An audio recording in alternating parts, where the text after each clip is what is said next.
Hey everyone, it's Marvin. Thanks so much for listening to Books and Boba. I just wanted to take a quick second to remind you that Books and Boba just launched our Patreon to help support our future endeavors. Rira and I have been running Books and Boba for the last 6.5 years, and we've always talked about wanting to do more, including expanding our content offerings, being able to go to book events and do more coverage. And so to help us get closer to those ambitions, we started a Patreon to help us grow and to better support books by Asian and Asian American authors. We are offering 2 tiers for our Patreon. The first is our regular Boba member coming in at $3 a month, which will give you access to our brand new Books and Boba Discord server so you can engage with your fellow Books and Boba Club members and also Rira and myself in real time. This is where we'll be aiming to move the bulk of our book club discussions, but rest assured we'll still have a presence on Goodreads as well. And our premium tier is our Honey Boba member tier coming in at $5 a month, where in addition to access to our Discord server, you'll also get access to our monthly Boba Chats, a bonus podcast where Rira and I and some guests will get together each month and have a more casual discussion on stuff that may or may not be book related, as well as answer some listener Q&A. Honey Boba members will also have access to a poll to help decide an official Books and Boba book pick once per quarter. So if any of that sounds interesting to you, support Books and Boba on Patreon by going to patreon.com/booksandboba. As always, Rira and I really appreciate your support. All right, thanks for listening, and I'm on with the show. This episode of Books and Boba is brought to you by HBO. Finalists for the 2020 HBO APA Visionaries Short Film Competition have been announced. HBO Visionaries is celebrating its 4th class of emerging Asian and Pacific Islander American filmmakers, and all 3 Visionary 2020 shorts will be available to air live starting Tuesday, September 29th on HBO and available to stream on HBO MAX. Find out more information about the program and official rules on www.hbovisionaries.com, and keep an eye out for the opening of submissions for the 2021 competition and the opportunity to have your short film considered for HBO and HBO Max in 2021. And now the show. You're listening to Whoa! Potluck.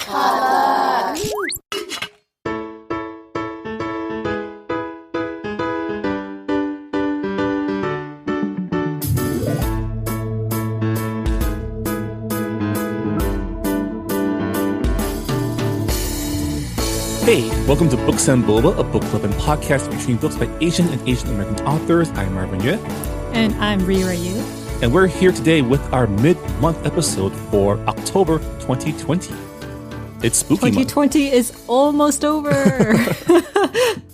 Yeah. But yeah, you're right. It's Spooktober. For some reason, I haven't been really getting into the mood of any holidays this year. I don't even know how people are going to quote unquote celebrate Halloween, because that's such a social event. I'm sure there'll be plenty of people finding a way to do stuff they're not supposed to do. I guess so. I just hope that trick-or-treating is not a thing at the very least. Is there a way to social distance while trick-or-treating? I mean, you can put your candy outside of your door, but the problem is people are going to stick their hands into whatever candy bowl that you put out. Someone needs to invent like a self-serve, sensor-activated candy dispenser. Like one of those gumball machines that you find at, like outside of Asian restaurants. Yeah. Yeah. And on that note, let's get to our book news. Every month around this time, we review the latest book and publishing news in Asian American literature. So let's get started. Rira, what's our first book deal? All right. Our first book deal is Scholastic Press acquired To Change a Planet by Christina Soontornvat, illustrated by Raheli Jumapur Bell. The nonfiction picture book explains climate change with honesty and hope for very young readers. Publication is scheduled for 2022. It's awesome. Christina Soontornvat is known for writing novels, so it's kind of cool to see her writing a book for younger readers as well. Yeah, so Christina Soontornvat, we've had her on our show for, we talked about A Wish in the Dark, which is a middle grade Thai-inspired fantasy. And she recently came out with All 13, the incredible cave rescue of the Thai boys soccer team. So this would be her second nonfiction book, but this is a picture book. So I'm sure it's going to be just as great as her other books. Yeah. Our next book deal, Barefoot Books bought world rights to Dumpling Day by Mira Sriram, illustrated by Ines de Antuniano. In this multicultural counting book, 10 contemporary families cook different types of dumplings for a neighborhood potluck featuring food from each of their cultures. Publication is planned for fall 2021. Speaking of dumplings, so I had ravioli last night for dinner, and random conversations pop up when Dan and I are talking, and Dan was saying, "Is ravioli considered a dumpling?" Probably, right? It's like pasta Right? stuffed with something. All right. Our next book deal is HarperCollins Balzer and Bray acquired This Place is Still Beautiful by debut author Xixi Tian. The YA novel is about two estranged sisters, Margaret and Annalie, whose family becomes the victim of an anti-Asian hate crime. During a summer that includes surprising romances for both sisters, they clash with one another as they navigate the ripple effects that the hate crime has had in their community and uncover the truth behind the perpetrator's identity. Publication is set for spring 2022. It sounds interesting because we talked about this in our episode with Minor Feelings, but a lot of Asian Americans are considered to be next in line to be white, and people forget that model minority is a myth and it is a way to create a wedge between the different minority groups. So I think it is a very interesting subject to explore for a YA novel. So yeah, congrats to Xixi for getting the story out there. Our next deal, Greystone Kids acquired world rights to Bioluminescence by Julia Kuo, a picture book that explores bioluminescence in nature, under the sea, in the woods, and in the air. Publication is scheduled for spring 2022. Bioluminescence. That sounds like something, I'm just picturing the illustrations for it. And I'm pretty sure it's going to look beautiful because bioluminescence in nature is just gorgeous if you look at photographs. Have you seen it in person? I've seen the type that happens in the ocean when I was in San Diego, when I don't know if it's jellyfish or it's like a glowing in the ocean. That's really beautiful to look at. No, I have never come across bioluminescence in person. The closest would be the James Cameron movie, the Avatar, which is not real, but I'm guessing that the illustrations will be very beautiful. Yeah. Our next book deal is Chronicle bought world rights to The Snail by Emily Hughes. The picture book is an exploration of Japanese-American artist Isamu Noguchi, who found acceptance through the act of creation in the face of rejection from both of his homelands. Publication is planned for spring 2022. So is this like a biography picture book? Yeah, it would be a biography picture book from what the description is saying. Yeah, I'm interested in why it's called The Snail as well. That's a very unique title. Yeah. All right. Our next deal, Charles Bridge acquired Usha and the Big Digger by Dr. Amitha Jagannath Knight, a picture book about sisters, stars, and spatial sense that will be illustrated by Sanya Prabhat. Publication is scheduled for summer 2021. Our next book deal is Albert Whitman acquired world rights to Tu Yu's Discovery, Finding a Cure for Malaria by Songju Ma Demaik, illustrated by Lin. The picture book biography tells the little-known story of the Nobel Prize-winning Chinese scientist who used her background with traditional Chinese medicine to develop a treatment for malaria. Publication is scheduled for fall 2021. And I apologize for any mispronunciations. Yeah, we don't have a pronunciation guide for a lot of these names, so we're using our Asian intuition. We're trying our best. Probably doesn't amount to much. But I love this concept of developing a treatment for malaria using Chinese, Eastern medicine, which, is kind of seen as something that's more... Yeah, I've never heard of the scientists before. And I definitely did not know about Chinese medicine being used to treat malaria. So... Yeah, I mean, a lot of Eastern medicine is a lot of spiritual stuff. but I'm sure there's a lot of properties to like the herbs and stuff that they use from the apothecaries that really do have, beneficial uses. So it's Oh kind yeah, of cool. definitely. Like I think like two of my uncles are Eastern medicine doctors. Mm. So yeah, I had to drink a lot of the like the icky gross black soups that they would make Oh to yeah, yeah. yeah. And it's like what's in this? And they would never give me a straightforward answer. Well, They were because like, it's okay. It has vitamins. You'll be able to, you won't get sick or anything. So I was like, okay, whatever. yeah, Growing up, you just kind of, you just go with it. you just go It's like with any it. other piece of our heritage that we don't know about because I remember a lot of things my parents tried to feed me that they just wouldn't explain what it was. They say, "Oh, it's medicine. Don't worry about it. It's good for you." Our next deal, Tor.com Publishing announced that Hugo Award winner S.L. Huang's next book will be The Water Outlaws, a queer epic fantasy full of bandits, heroes, and revolution inspired by the Chinese classic Water Margin. Publication is slated for 2022.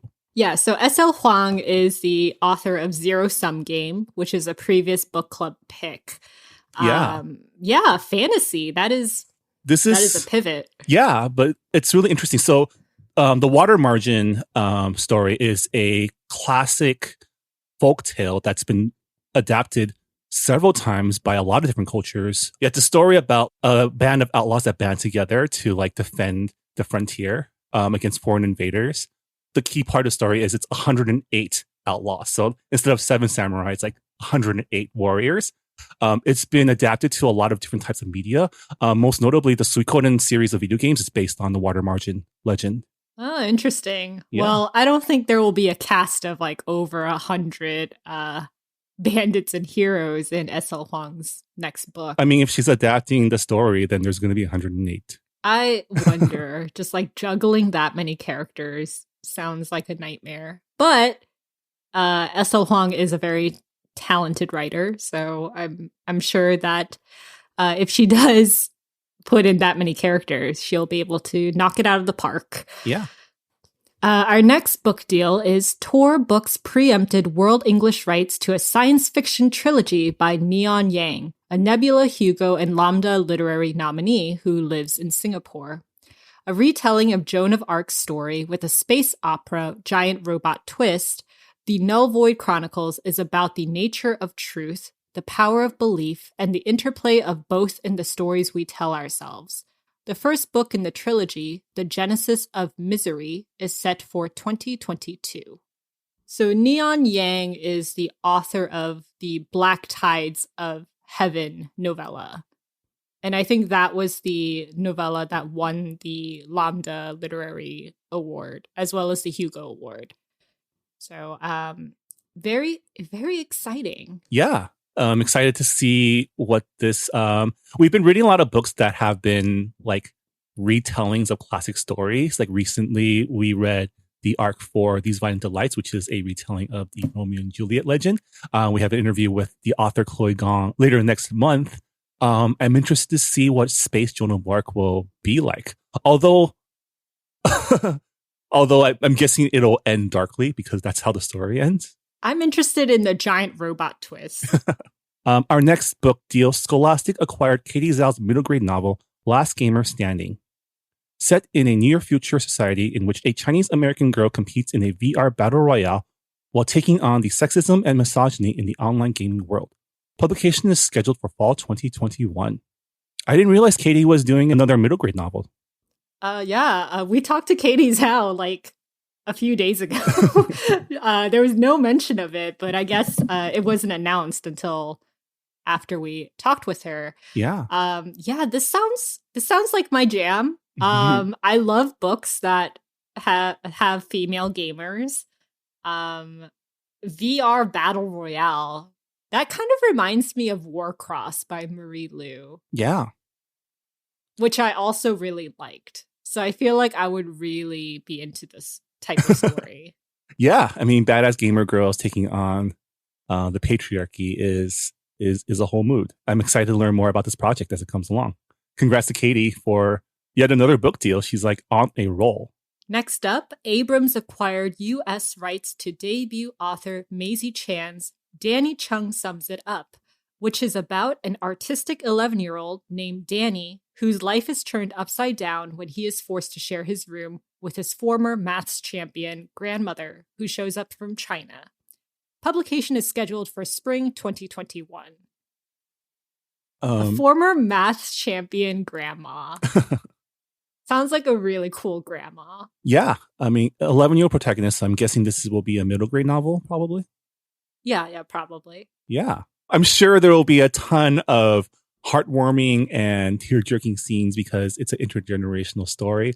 But it sounds like it might be a lot of fun. Who knew that math could be fun? I think it's cool that we have a story where the protagonist is someone who's good at math. All right, our last book deal for this episode. Learner Carol Rhoda bought Today is Different by actor and screenwriter Dua Mua and illustrated by Kim Holt. Mua's debut picture book follows Mai, who is Hmong American, as she finds a way to be an ally for her friend Kiara, who is Black, in the aftermath of a police shooting. Publication is planned for spring 2022. I believe Dua Mua recently was one of the supporting characters in the Disney Mulan live action. Oh, really? Yeah. It's cool to I barely remember that movie, by the way. I still haven't seen it, so don't tell anybody. Shh, I'm a bad Asian. Yeah, it's always interesting. It's always great to see stories from like Asian backgrounds that aren't as prominent in mainstream media. Hmong stories, I feel like, are really important, and especially stories relating between the Asian and Black communities. So, congratulations on Dua for the book deal. I'm looking forward to learning more about this story as it comes along. And also a very important issue with police brutality. Get them while, educate young readers while they're young, pretty much, about these important issues. Totally. So yeah, that's our roundup of book deals for Spooky Month 2020. We have a little bit of news to go over. Mira, what's our piece of book news? All right. So Time recently released a list of 100 best fantasy books of all time. And among them were several books by Asian authors.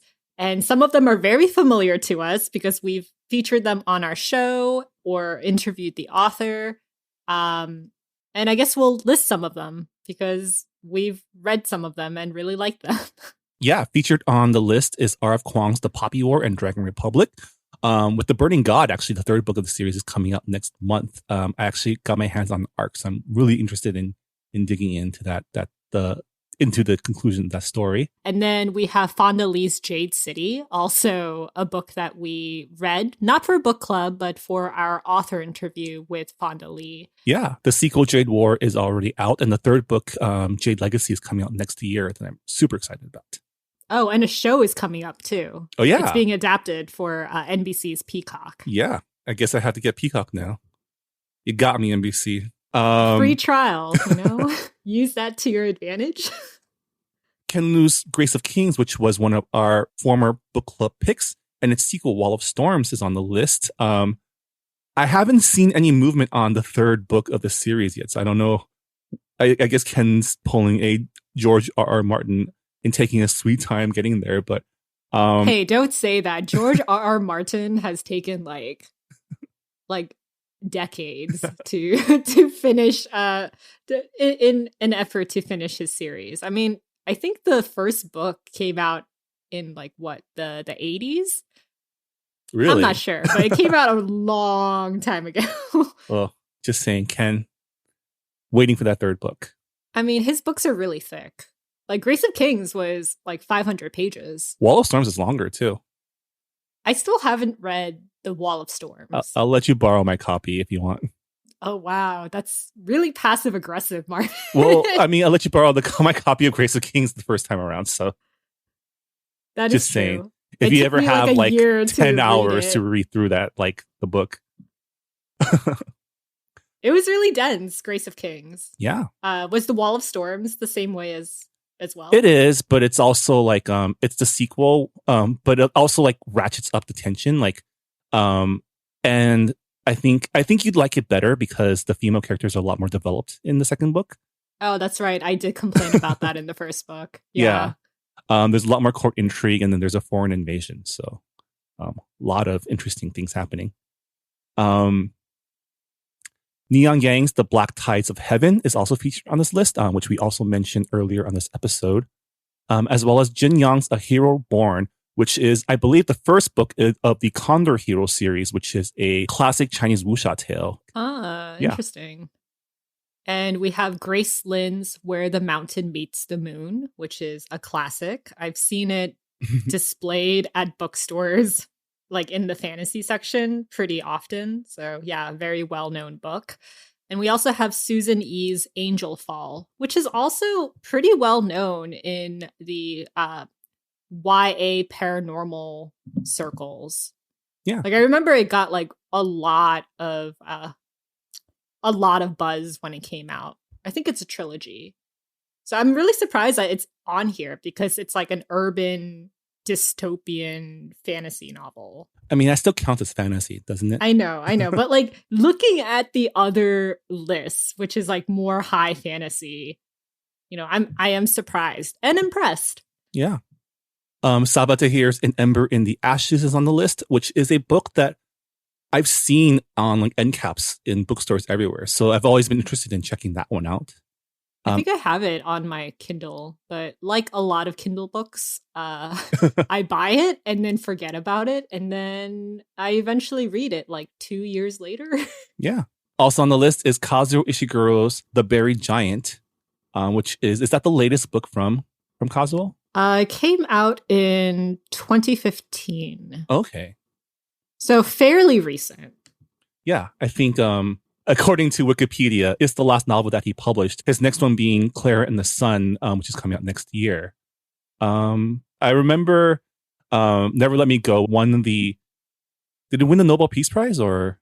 Nobel Prize in Literature. Right. Was one of our earlier book club picks, and that book was... It like blew your mind because Yeah. I didn't give you any context to the book. I told you to go in as cold as possible, and I think that was like a pretty good idea. If you haven't read the book, I recommend going in as cold as possible. Yeah, check it out. I still haven't watched the movie version, but I would be interested to read more of his stuff. And we also have Roshani Chalsky's Arusha and the End of Time. It's a middle grade fantasy book that I have seen floating around bookstores everywhere. Yeah. It is very, very well known and well deserved to be on this list. And we also have Hafsa Faisal's We Hunt the Flame, which is a West Asian inspired fantasy. Yeah. A lot of books I want to add to my TBR pile. Should we compile a list for our bookstore? We do have a bookshelf on Asian inspired fantasies. Yeah. So a lot of these books are on that bookshelf. So check out our bookshop.org. Yeah. And if you want to check out our bookshop.org page, that's bookshop.org/shop/books-and-boba. Yeah. Your support is super appreciated. And if you also like the podcast, give us a rating and review. That also helps too. But on that note, that will do it for our book news review for the month of October 2020. Kind of a shorter episode this month, but there's so much news going on that, like, I think I've been totally disengaged from social media for the last few weeks. So I don't blame you at all. See, that's the thing. Like, we get a lot of our news from other authors and just from Twitter, because a lot of the times, like Publisher Weekly and Deadline and a lot of these official news outlets, they won't pick up news that are floating around Twitter or like what Asian authors are talking about. Yeah. So when we go missing from Twitter for like a week, like there was one time I didn't go on Twitter for a day, and then I came back on and there was just some sort of controversy and everybody was subtweeting each other, and I was like, I don't know what happened. Yeah. There should be like, I don't know, a Twitter roll up on just like, this is what happened while you were gone, but we'll try to be more diligent from now on, but we will try. Yeah.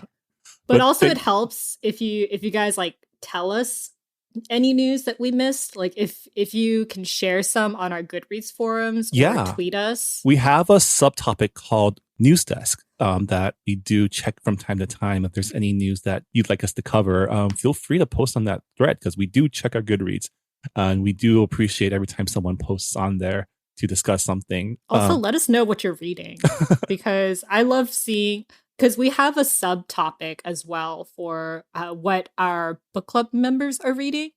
And some of you guys read some really interesting picks. And I could always add more books to my TBR list. So, yeah. Speaking of what we're reading, Rira, what are we reading for Spooky Month 2020?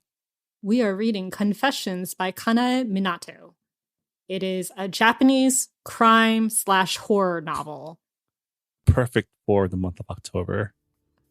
I need to get on that. I've been putting it off. So it's pretty short. Yeah, looking forward to it.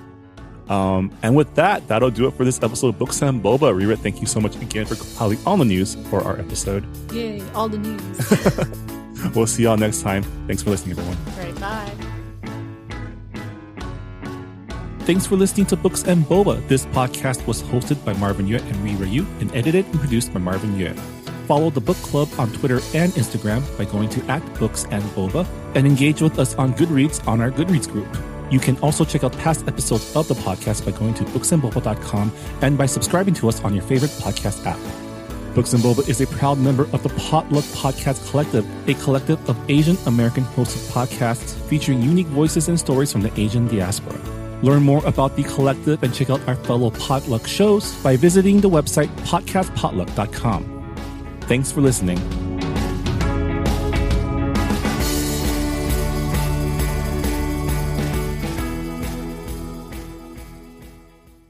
Hey Brian, did you go to Saturday school as a kid? I sure did. Did you? Totally. Well, at our podcast, Saturday School, we don't teach a language, but we pass along the culture that we do know. And that's Asian American pop culture. Ada's a journalist, and I'm a professor and film festival programmer. We've watched a lot of great Asian American movies, and we want you to watch them too. Come listen to us as we look back at the pioneering films that have led us to today.